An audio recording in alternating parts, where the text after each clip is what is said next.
program mingguan dunia kita, produksi VOA Indonesia yang kali ini kami bawakan di tengah-tengah mekarnya bunga sakura di Washington DC. Saya Virginia Gunawan dan Aryatno Budianto. Apa kabar pemirsa, terutama yang menjalankan ibadah puasa Ramadan minggu pertama ini? Semoga tetap semangat ya. Pusing-pusing dikit nggak apa-apa, tapi kita sama-sama menjalaninya dengan baik ya. Dan kali ini kami ingin mengajak Anda untuk melihat berbagai liputan tentang komunitas Muslim dan juga Islam di Amerika di tengah mekarnya bunga sakura yang di Washington DC ini lagi peaknya. Salah satu yang dilakukan sebelum masuk bulan Ramadan adalah penentuan bulan Ramadannya itu kapan.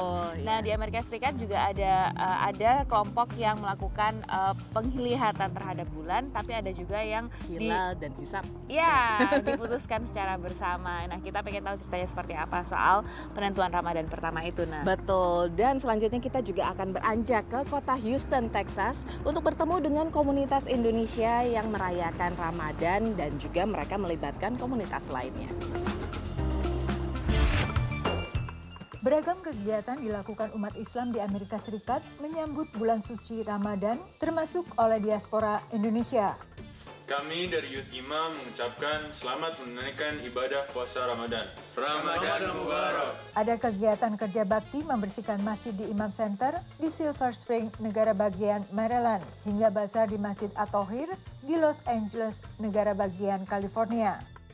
Tahun ini seperti umat Islam di tanah air, diaspora Indonesia Muslim di Amerika Serikat menandai awal Ramadan pada 23 Maret. Jadi kita itu mengikuti Islamic Center Southern of California yang kebetulan dekat sini, dan mereka itu mengikuti dari FCNA, Fikih Council of North America. Fikih Council of North America atau Dewan Fikih Amerika Utara adalah organisasi fikih beranggotakan sejumlah masjid di Amerika Serikat dan Kanada dan menjadi acuan banyak Muslim Amerika Serikat dalam penetapan hari pertama Ramadan dan juga Idul Fitri nantinya. Penetapan awal Ramadan dilakukan organisasi Muslim sendiri tanpa keterlibatan pemerintah lokal maupun federal.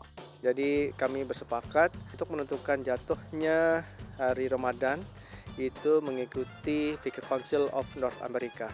Jadi menggunakan metode hisab karena memudahkan bagi kami, dan tujuan utamanya itu khususnya bagi anak-anak sekolah di sini. Jadi kami bisa memastikan lebih awal ketentuan tentang jatuhnya hari Ramadan dan Idul Fitri. Proses serupa dijalani pengurus masjid di Dearborn, negara bagian Michigan. Wouldn't go by the moon side. Yeah, okay. We used to, because right now we have in this area with other masajid, we have a committee where we meet and talk about trying to be unity. So, and we decide the whole masajid in this area, in Dearborn area, to decide on Ramadan together. And we decided to be on the 23rd of March. Ramadan kali ini jatuh pada musim semi, sehingga komunitas Muslim Amerika Serikat berpuasa lebih dari 13 jam sehari. Dari Silver Spring, Maryland, Yuni Salim dan tim VOA. Suasana Masjid Istiqlal di Houston, Texas malam ini mirip festival makanan yang menyajikan kuliner dari berbagai bangsa. Jadi Istiqlal Family Night itu adalah malam keakraban untuk seluruh jamaah Muslim di Masjid Istiqlal ini untuk meningkatkan ukhuwah Islamiyah, dan tentunya juga diharapkan nanti akan memakmurkan masjid kita di sini. Acara yang diadakan Masjid Komunitas Indonesia untuk menyambut bulan suci Ramadan tahun ini lebih ramai dihadiri jemaah dengan semakin meredanya pandemi COVID-19. Istiqlal Family Night memang menjadi acara sosial untuk bersilaturahmi dengan sesama Muslim yang sudah seperti keluarga besar. Jemaahnya mencakup berbagai bangsa, tak hanya Indonesia, tapi juga Arab, Pakistan, Bangladesh, Nigeria, yang jumlahnya mencapai 300 orang. Ammar Al-Kutub yang sudah 10 tahun menjadi jemaah Masjid Istiqlal telah menganggap masjid ini seperti rumah keduanya. Pemilik toko dan restoran halal yang selalu melakukan sholat 5 waktu di masjid, malam ini menyumbang 2 ekor kambing guling. Alhamdulillah, in Houston, particularly and especially here at Masjid Al-Istiqlal, when it comes to Ramadan, you feel Ramadan because everybody here, it's your house, your home, your family, and you're fasting all the time. And you come in here, you break your fast with your family. It's like, you know, you're like at home. Ini tak berbeda dengan Muti Nareswari, diaspora Indonesia yang sudah 5 tahun menetap di Houston dengan keluarganya. Dengan nama Istiqlal yang seperti masjid di Indonesia, Muti dapat menghilangkan kerinduan akan tanah air khususnya selama bulan Ramadan, walau tanpa alunan beduk. Cuma memang di sini terobatinya karena ada Masjid Istiqlal, jadi komunitas Indonesia berkumpul, itu yang bikin kita merasa we're still home gitu. Acara berkumpul bersama keluarga besar Muslim di rumah kedua mereka malam ini agak berbeda karena yang bertugas menyajikan berbagai makanan adalah para brother atau bapak. Kenapa brothers? Karena sebetulnya chef itu adalah brothers ya. Jadi kita harapkan bapak-bapak menggantikan peran ibu-ibu dalam menyajikan makanan. Gitu. Memang Istiqlal Family Night adalah salah satu upaya masjid untuk mempertahankan keutuhan keluarga besar Muslim. Dari Houston, Texas, VOA. Nah pemirsa, kami masih punya liputan-liputan lain soal Ramadan di Amerika Serikat, juga Muslim di Amerika Serikat. Jangan kemana-mana, tetaplah di Dunia Kita.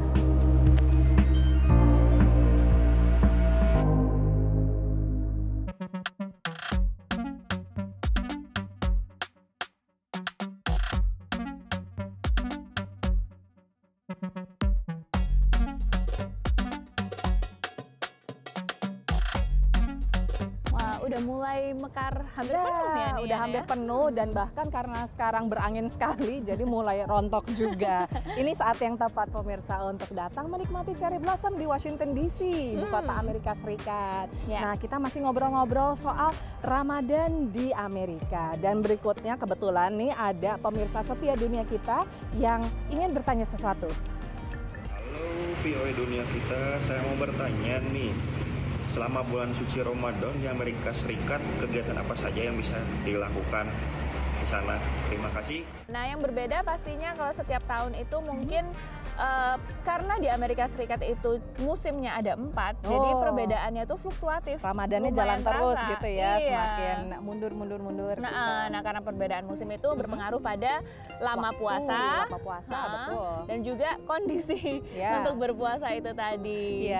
Kalau misalnya buka puasa sama dong, buka puasa bersama gitu. Mungkin ada setiap itu tergantung tradisi ya, karena sekali lagi di Amerika Serikat itu masyarakat Muslimnya sangat beragam. Nah, mereka punya tradisi masing-masing, tapi untuk ibadahnya mungkin sama ya, Nak ya? Iya, jadi kayak misalnya taraweh gitu, ya memang sama semuanya. Nah, itu mungkin kebiasaan atau tradisi yang dilakukan oleh umat Muslim Amerika di saat-saat musim Ramadan seperti ini. Betul, ya, jadi ada perbedaannya tapi juga ada persamaannya. Misalnya seperti iftar atau buka puasa bersama. Ini dilakukan baik di komunitas maupun juga di lingkungan kampus ternyata. Banyak yang memanfaatkan momen Ramadan ini untuk memperkenalkan Islam kepada warga non-Muslim di kampus, seperti contohnya yang dilakukan oleh para mahasiswa Muslim di Princeton University. Allahu Akbar, Allahu Akbar. Bagi jutaan warga Muslim, Ramadan merupakan bulan penuh nostalgia. Rasa rindu merupakan tantangan yang sering dihadapi mahasiswa di rantau, jauh dari keluarga, teman, dan tradisi. Di Princeton University, mahasiswa anggota Muslim Students Association atau MSA menggelar iftar 2 kali seminggu. This was my first Ramadan away from home, and at first it was rough, but alhamdulillah, like the MSA here is super welcoming, and they've had like group iftars and like tarawih and stuff. So those things really help with like feeling more at home here and like, you know, staying up with the traditions of having iftar with people. Banyak universitas di Amerika menawarkan program dan acara bagi mahasiswa Muslim melalui Departemen Kerohanian atau organisasi luar kampus. Program Muslim Life di Princeton memulai iftar bersama 13 tahun lalu untuk membantu mahasiswa Muslim memahami dan menjalani ibadahnya.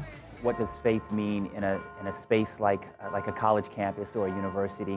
The challenges that come along with that, the social challenges, perhaps even the intellectual questions that might arise. We try to create a space that we can perhaps not always answer those questions, but continue to ask the questions and think together about how to live a Muslim life while a student here at Princeton. Buka puasa ini bekerja sama dengan sejumlah departemen dan organisasi seperti kantin kampus dan relawan. I have been coming here for many years to help, to volunteer. In the coming days, we will be bringing home-cooked meals for iftar. We will be sponsoring it. I come back every year if I can for Ramadan and for Eid, if I can. Even when I was a student at Princeton, a lot of my classmates didn't have family in the area, or it wasn't easy to go back and forth. So during Ramadan, especially during the last 10 nights, my family would try to host iftar, try to host suhoor. Our house was always open. Anybody who wanted to come from the community, from the campus, we were always really happy to have them. Iftar bukan sekedar buka puasa bersama, melainkan berkenalan dengan tradisi aneka budaya Muslim. Here at Muslim Life Princeton, in a single month, you get to experience how Ramadan is observed and celebrated in different parts of the world. I was raised very Christian, and the South is very Christian, so I don't really meet a lot of people that are from other religions, and so to me it's just really amazing to see how it's different. Program ini baru kembali berjalan tahun lalu setelah 2 tahun sebelumnya berlangsung virtual. Dari Princeton, New Jersey, VOA. Pemirsa, kami masih punya cerita lain soal Ramadan di Amerika. Jangan kemana-mana, tetaplah di Dunia Kita.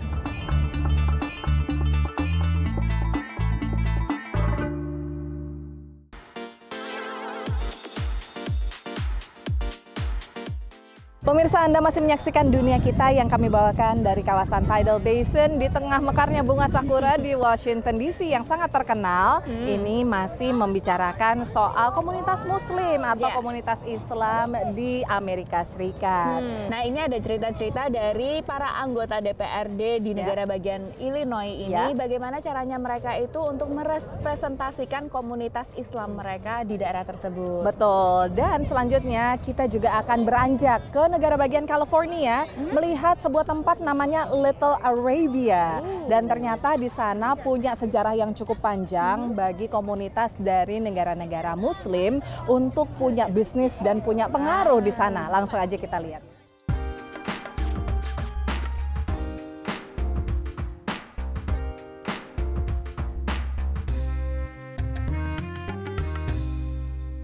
Springfield, ibu kota negara bagian Illinois, menyaksikan sejumlah tonggak sejarah dalam politik Amerika Serikat.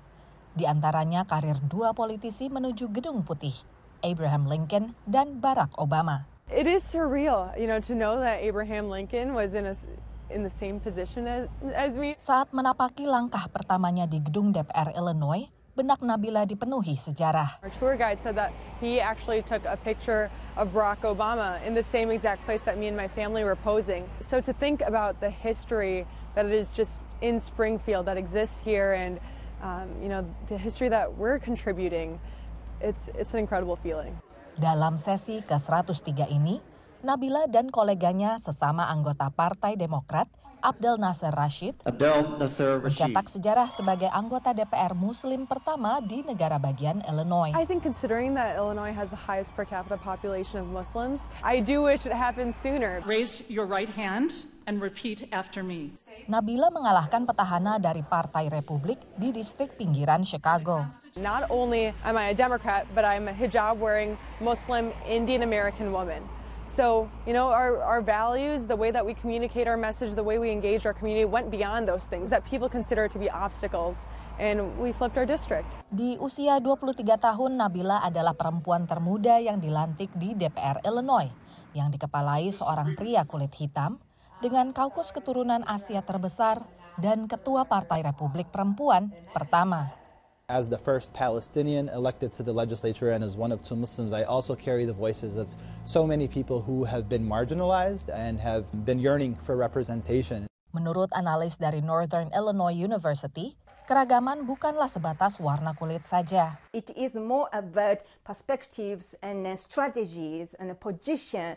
That's why I think that they got the support from the broader community, not only Muslim population now. Bahwa keduanya menang karena isu-isu yang justru terlepas dari identitas mereka. The things and the policies they talked about are more about imminent important issues such as reproductive health, abortion law, and etc. And also gender issue, religious freedom, at the time when religious conservatism is rising to influence politics. The lesson of my election, Nabila's election, and so many more, it's not just Muslims, it's folks like Han Nguyen, a Vietnamese refugee who was elected, people like Sharon Chung, a Korean American who was elected.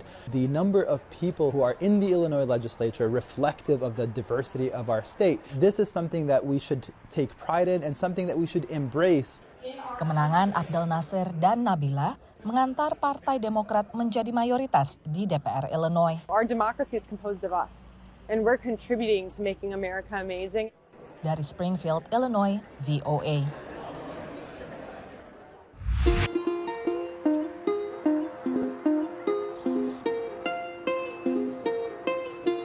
Hi, this is Kareem's Restaurant. My parents opened in 1996. I was born the same year and they named me after it. Let's go check it out. Saat orang tua Karim membuka restoran Arab pertama di Anaheim ini, mereka menyesuaikan cita rasa dengan lidah lokal. Everybody has like their own way of serving Arabic food. My mom, when she takes orders, she'll say, "Where are you from? Are you from Syria? Are you from Lebanon? Are you from Egypt?" Then she changes her whole dialect. Now she's speaking Egyptian. So the falafel that we make is very authentic because it has a lot of parsley. That's the Palestinian way. Egyptians, they use fava beans, so it's less green. Now there's so many immigrants over the past 10 years here, from students from Saudi Arabia to children from Syria. They've all come here to start a new life. Orang tua Aladin membuka Al Tayyibat Market tahun 1983. It wasn't really anything when we first opened here. When I was a kid, it was nothing, and now it's a bunch of restaurants and other stores and clothing stores. And, just like Little Saigon or Little Korea, all those, just like those are recognized. I think it's important that we're recognized, or this area is recognized as Little Arabia. Anaheim berhasil menjadi lokasi Little Arabia setelah para pengusaha dan pemuka komunitas Arab bertahun-tahun berkampanye. Warga pun merasakan manfaat penunjukan ini. Maybe because I wear a scarf or I more by my looks identify as an Arab. Now it gives people okay, I know more about her, and not just religion, but more about culture, which I feel like is important because when people look at me, they only see religion. But I want them to also know hey, religion aside, there's also my culture and where my parents came from. Menurut Arab American Institute Foundation, warga keturunan Arab di California yang berjumlah 400 ribuan ini merupakan yang terbesar di Amerika. Tapi di sisi lain ada yang berpendapat jumlahnya tidak pasti. The estimate is in Orange County, it's close to 90,000, but we don't have accurate number. And the reason why we don't have accurate numbers is because in the census, we are counted under white. And that needs to change. Tambahnya, penghitungan lebih akurat akan memperbaiki pelacakan pelanggaran hak sipil dan akses kepinjaman wirausaha untuk warga minoritas di Little Arabia. Dari Anaheim, California, VOA. Kalau misalnya mau nonton lagi dunia kita, langsung aja di situs kami voaindonesia.com atau juga nonton di channel YouTube kami VOA Indonesia. Dan kami nantikan Anda untuk jadi sahabat kami di media sosial, ada Facebook, Twitter, dan Instagram di kata kuncinya VOA Indonesia. Betul. Dan kami nantikan juga pertanyaan maupun juga usulan-usulan Anda lewat DM di sosial media tersebut. Betul. Dari daerah Tedel Basin, saya Virginia Gunawan dan Aryatna Budianto. Kami mengucapkan selamat menjalankan ibadah Ramadan dan sampai ketemu lagi minggu depan. Dadah.